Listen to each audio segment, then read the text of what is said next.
what a beautiful song to start your day, ka-vibes! Hello, happy Monday everyone! Isang maulap na Lunes, ka-vibes, still bright and shiny, medyo mainit pero masasabi kong it's a beautiful Monday, di ba? Talaga naman dapat, ganon eh. Napatingin ka na ba sa kalangitan, ka-vibes ha? Maulap pa rin ba? Or nasan ka ba ngayon? Minsan kasi pag tumitingin tayo sa mga ulap, ang dami nating nakikita, 'di ba? Ang dami nating nakikitang shapes kung ano-anong naglalaro sa ating isipan. 'Di ba minsan hugis elepante, hugis teddy bear, hugis manok. Oo, 'di ba? Minsan parang cotton candy para tuloy ang sarap mag-paint. Oh, wow. Feeling artist, Kathy G. Pero 'di ba, ka-vibes, nasubukan mo na ba magpinta? O mag-drawing nung bata ka pa, ano yung madalas mong i-drawing? Ako kasi favorite ko noon, dati sumasali pa ako sa mga drawing contest, nice. 'Di ba? Kalikasan ba o abstract? Kasi sabi nila, ka-vibes, lahat tayo ay artists in our own ways, 'di ba? Minsan hindi lang natin napapractice dahil hindi naman natin sinusubukan, or minsan takot tayo na simulan dahil nadi-discourage tayo dahil iniisip agad natin na baka pangit yung kalabasan ng drawing natin, 'di ba? Pero pansin mo ha, minsan may mga lugar tayong napupunta na may paintings na hindi naman natin ma-explain kung ano ba 'to. 'Di ba? And that's because lahat ng painting ay parang tao lang rin na may kanya-kanyang katangian. Parang mga ulap sa kalangitan. Minsan maganda sa paningin, minsan naman parang sabog. O, hindi po adik yun. What I mean is, beauty is in the eye of the beholder. 'Di ba naman? And may mga nakaka-appreciate, meron namang hindi. Kaya kung sa tingin mo may talent ka sa kung anumang sining yan, subukan mo at pagyamanin yung iyong talent dahil for sure meron at merong makaka-appreciate niyan. Ikaw ba, ka-vibes ha? Sa tingin mo ba may hidden talent ka na hindi mo pa pinapakita sa iba? Yung sa pagkanta, sayaw, pag-arte, pag-communicate, pagpinta, iba-iba kasi yung ating talent eh, 'di ba? May mga talento na nahihiya kang ipakita, nako ka-vibes it's now or never. Oh, 'di ba? Wag mo nang sayangin, simulan mo na yung tinatago mong creativity dahil baka yan ang matagal nang binubulong sa'yo ng puso mo pero pinipigilan ng utak mo na dumidiscourage sa'yo. Minsan talaga, magkalaban ng puso't utak o nagsusuntukan yan. Ganun, di ba? Pero ito munang tanong ka-vibes kung mabibigyan ka ng isang talent na gusto mo magkaroon, ano ito? Ha? Ano ito ka-vibes? Yung talent na palagay mo magpapakilala sa'yo sa maraming tao, if not sa buong mundo. Ano sa tingin mo yung talent na yan? Libre lang naman 'di ba ang mangarap, ka-vibes. So sagarin na natin. Kaya ngayong Lunes lumipad tayo. Parang mga ulap at mangarap tayo, 'di ba? Malay mo magkatotoo, nothing is impossible. 'Di ba naman kung bibigyan natin ng panahon, sabayan na natin ng syempre nakaka-inspire na liham mula sa ating letter sender for today. Nako patungkol siya kanyang isang sikat na ama. Wow. Yes, ang ating pong letter sender ngayon ay galing sa isang anak na ipinagmamalaki ang ama niya na isang sikat na ngayon. Wow. Abangan niyo po, syempre, kasama niyo na naman ang guidance niyo sa Usaping Pag-ibig, Kathy G. Dito sa Love Me Kathy, all the way until 3 p.m. po tayo magkakasama-sama ka-vibes Kaya samahan niyo po ako, syempre, dito sa 92.3 FM Radio Manila, your favorite music radio. Ka-vibes, favorite. FM Radio Manila. 92.3 FM Radio Manila, your favorite music radio. Ka-vibes, I'm your angel, yes. I'm your angel sa hapon para ihatid sa inyo ang mga inspiring stories, diba, ka-vibes? Siyempre, kasama nyo na naman po, Kathy G pa rin, dito sa Love Me Kathy. Ayan, masasabi mo bang anghel ka sa isang tao? 'Di ba? Sabi nga nila maging ang love, ang pag-share pala ng love, 'di ba? Yung inintindi mo yung tao, hindi yung nararamdaman mo as a person. Yung love ay kung papaano mo tinulungan yung isang tao, ay yun ay pagmamahal na. O 'di ba? Yung simpleng nakinig ka, ikaw ay lumalabas na angel nung taong yun. O, mai, 'di ba? So pwede mong sabihin sa kanya na I'm your angel because I wanna listen to your story. Handa ako makinig dyan sa mga pinagdadaanan mo sa buhay. Naku, maging angel tayo sa bawat isa. Huwag tayo maging, Gollum, ganyan. Gollum, oo. Huwag tayo maging kakampon ni Taning. 'Di ba? Dapat lagi tayong angel sa mga mahal. Kahit hindi sa mga mahal natin sa ibang tao, 'di ba? Mas maganda maging anghel tayo, maging mabuting tao. Well, Ano nga ba ang ating story for today? Ka-vibes. Ayan ha, syempre pag ikaw ay naging anghel sa buhay ng ibang tao, 'di ba? Magiging anghel din ang kinabukasan mo dahil syempre i-bless ka. Kaya pag ikaw ay na-bless, syempre magiging matagumpay ka sa buhay. Ano nga bang susi para maging matagumpay sa buhay? Abangan niyo po ang ating story for today coming from Raymond. Ang ganda po ng story natin ngayong Lunes. Very inspiring dahil ito po ay isang obra. Isa pong talento na hindi mo inakala, 'di ba? Lahat naman tayo may kanya-kanyang talento, ka-vibes eh. Nasa sa atin na lang kung ipapakita natin or explore natin kung ano yung talento na meron tayo. Kanya-kanyang talent 'yan. Kaya nako, well, abangan niyo na lang po ang ating story from Raymond at masasabi niya kayang Kathy G after niyang nailabas ang kanyang talento at napakilala sa mundo. Nasabi niya bang, meron na akong bagong mundo, a whole new world. Kathy G. Love Letter.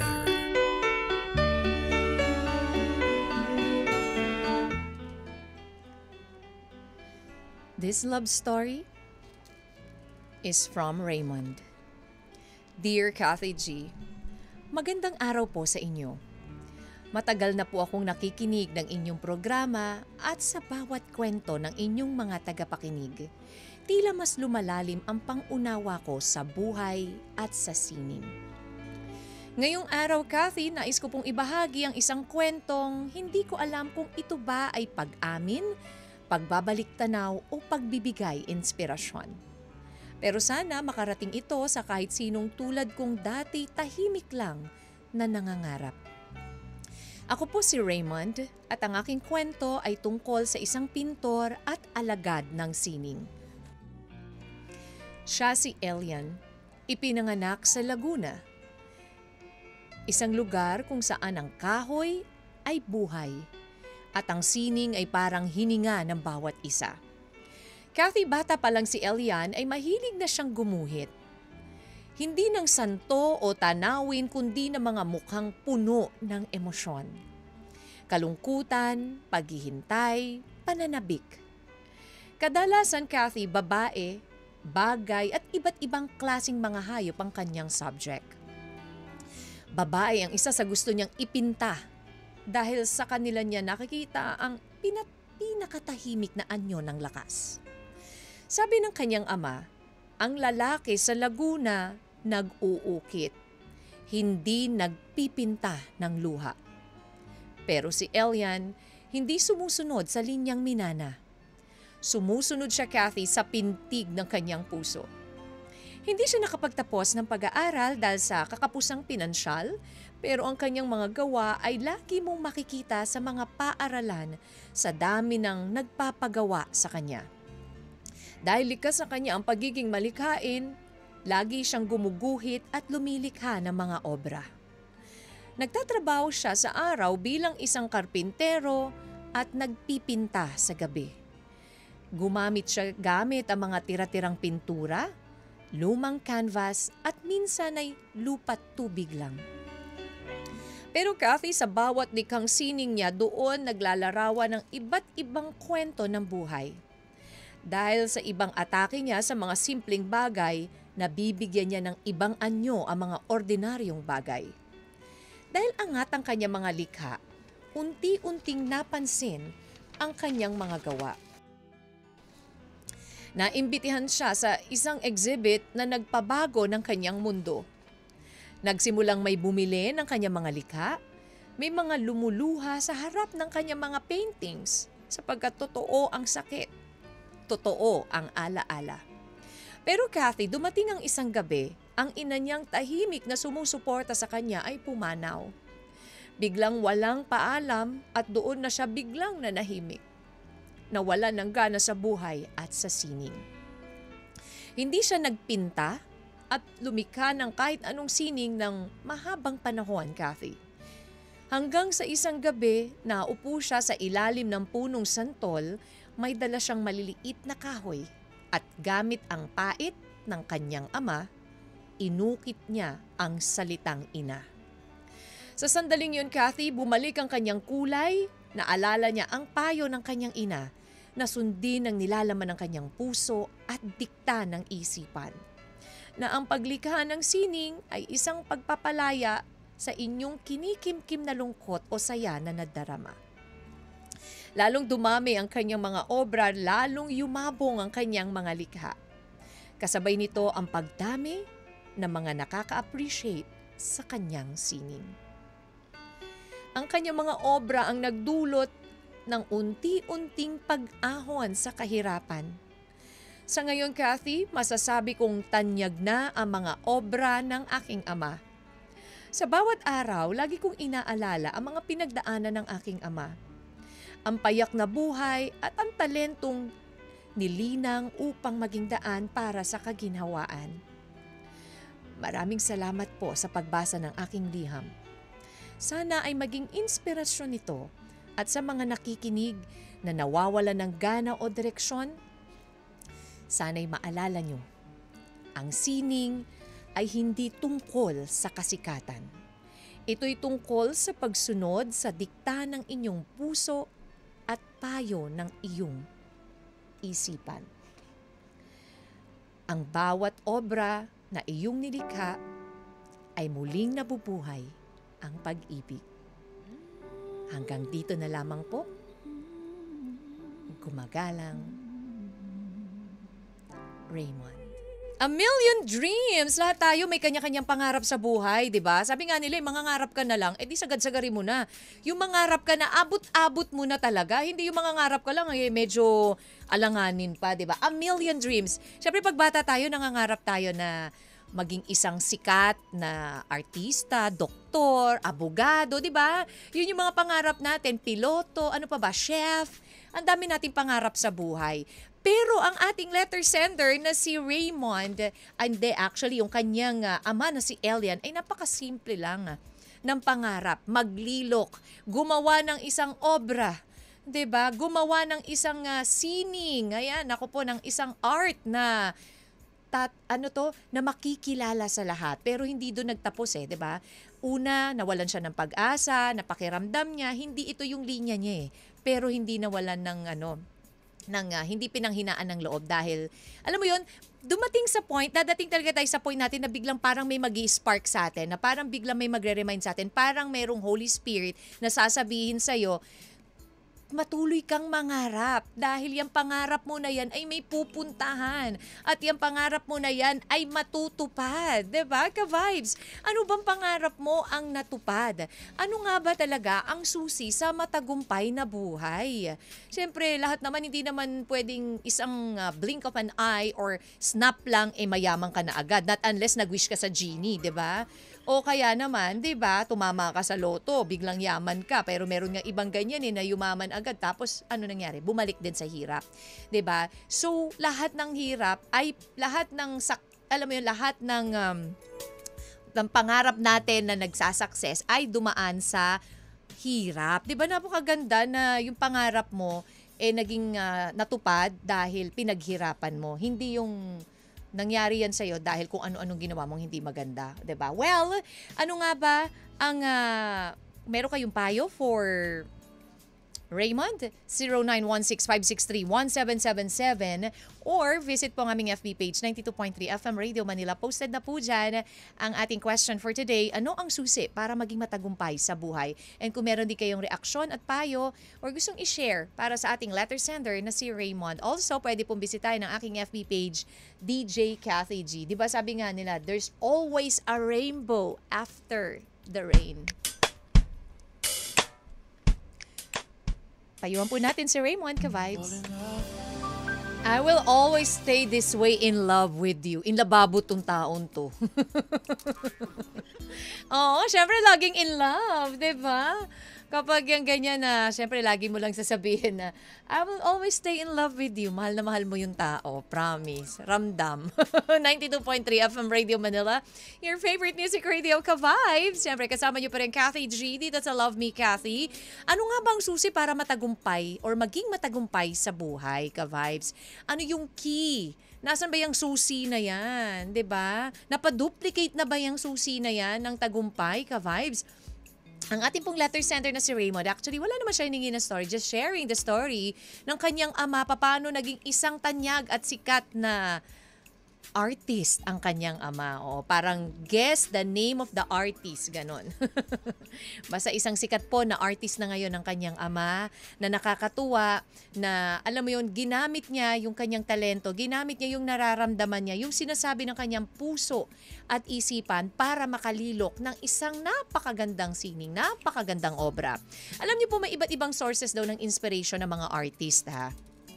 At ilan sa mga yan ay nature, human experience, art history, iba pang artist, literature tulad ng mga libro, travel, at ang mga araw-araw na pamumuhay ng isang tao. Diba? Iba-iba naman talaga eh. Kung minsan nga kapag ikaw ikaw isa kang artist, pag may naisip ka, bigla ka na lang pipinta. 'Di ba? O kaya naman ginagamit mo yung pagpinta kapag I remember, ayan na J-Mac, ayan na, ang hilig niya yung ginagamit niya yung kanyang oras sa pagpipinta na e-express niya kung ano yung nararamdaman niya, yun ang kanyang pinipinta. Wow. 'Di ba? Ayan, ganyan ang mga artist. Wow. Sana maging artist din ako. Marunong mag-drawing, hanggang drawing lang. Oo. Hanggang pang mga magulang ko lang at kapatid ko yung drawing ko. Anyways, ka-vibes ayan, sabi ni Lerma Figuracion, Kathy G, for me, sipag at tiyaga, diskarte, inspirasyon sa buhay at samahan din ng pagdarasal dahil palagi nating kasama si Lord. Totoo naman, mas magiging maganda yung hagod ng what do you call this, yung pampinta mo, 'di ba? Na mga brush kapag ikaw ay inspired at syempre kasama si Lord sa iyong mga ginagawa. Hello, Farges Real, Miss Altesa. Syempre masipag, matyaga, maayos na magtrabaho. May tiwala sa sarili at huwag magmataas dahil magpakumbaba higit sa lahat, huwag mawala ng pag-asa, maging manalangit at magpasalamat sa Diyos. Ayan, magtiwala lang sa Kanya. Thank you, Miss Altesa. Ayan, this is to answer the question, ano ang susi para maging matagumpay sa buhay? Pagiging positibo from Darwin Rosell, maging masipag at tiwala lang sa sarili at Diyos. Si Hans Christian Manrique, bago to. Hello, Hans. Sipag, diskarte at syempre kaunting kape bago sumabak sa laban. Ibahagi nyo sa amin ang kasagutan nyo sa tanong ni DJ Kathy G. Oo nga, 'di ba? Ayan, sabi naman ni Fire Just Real, what an inspirational letter, Kathy G. Kahalintulad ng tayo isinilang blanco sa emosyon, ngunit sa paglipas ng panahon, nagkakaroon ng kulay at iba't ibang emotions sa buhay natin. Buenas tardes ka vibes for Raymond. Thank you dahil nagkaroon ng liwanag palalo para magsumikap sa buhay. Ang susi para sa matagumpay na buhay ay walang padlock. Ibig sabihin, bukas at handa kang magtiis, magsakripisyo, kalakip ang pagtsatsaga. Higit sa lahat, may pagpapahalaga sa mga ginagawa. Ika nga, bawal mapagod. Walang kasing tamis o sarap ang tagumpay na iyong makakamit, 'di ba? Kapag iyon ay pinaghirapan. Mapagod man, pahinga lang at pagkatapos, magpatuloy sa buhay ng puno ng pasasalamat sa itaas. Well said, Farge Israel, and hello of course sa JC Graphics Sublimation de Paro North Caloocan, Ati Jelly, Melly, Clarissa Maki, at syempre kay Jemar na kanyang my loves. Thank you, Farge Israel. And hello, Miss Altesa Sino Cruz, saying hello also to Siegfried Angkay from GMA Cavite. Siegfried, ayan na, paalala po again sa lahat na magbibigay po or huhula ng ating title for today. I-make sure niya po na meron kayong comment or reaction sa atin pong story for today. At syempre, yung inyo pong cellphone number ay registered po sa GCash. Ka-vibes, tuloy pa rin po tayo sa ating tugtugan at ang ating mga payo at komento sa ating letter sender na si Raymond. Dito lang yan sa Love Me Kathy G sa 92.3 FM Radio Manila, your favorite music radio. Ka-vibes, favorite oras natin, 2:01 na ng hapon, ka-vibes. Love Me Like the First Time. Brenda Starr, 92.3 FM Radio Manila, your favorite music radio, ka-vibes. Kamusta ka na dyan? Ayan, oo, nag-e-enjoy ka ba sa ating tugtugan, ka-vibes? At napaisip ka na rin ba, ano nga ba ang susi para maging matagumpay sa buhay? 'Di ba? Kailangan sipag-tiyaga, that's normal, 'di ba? Pero meron pa, 'di ba, yung secret ingredient? Ayun ang sinasabi nila eh. Supportive family. Sabi ni Geraldine, totoo naman, 'di ba? Kapag ikaw kasi may pangarap ka tapos nandiyan ang pamilya mo na nakasupport sa iyo, iba yung inspiration na mabibigay nila sa iyo eh, 'di ba? Totoo. True, sabi ni Eugenio Cogsis Janet, sipag tiyaga, tiwala sa sarili at sa Diyos. And Yausap Bengson says, hello, Kathy G. Para sa akin, para maging matagumpay sa buhay ay sipag, tiyaga at tiwala kay Papa Jesus, our Lord. At syempre, maging model habang nagkakape. Ay, ang taray, may pag-model. May picture pa. Thank you, Bengson. Yausaf. Sana meron din akong asawang ganyan. Sipag, tiyaga, tiwala sa Diyos. Kaya lang, asa na lang meron ako ngayon eh. Huwag ka mag-alala. Darating pa rin naman ng tamang tao para sa'yo. Melanie Castillo. Alan Bugtong, sipag, determinasyon at hinahon. Huwag kalimutang manalangin at magtiwala sa Diyos. Talagang, syempre, very important na meron tayo'y nagdadasal para tayo igabay sa lahat ng mga pangarap natin sa buhay. Ayan. Thank you, Ka-Vibes.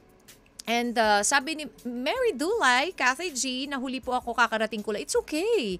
Hindi bali po, nakikinig po ako dun sa bundok kanina pang umaga. Wow, thank you so much, Mary Dulay. Ayan ha, sa iyong pakikinig and always pag-support sa FM radio. Ayan. Lerma, Kathy G, for me, sipag, tiyaga, diskarte, inspirasyon sa buhay, samahan din ang pagdarasal. Exactly. And ayan, pagiging positibo.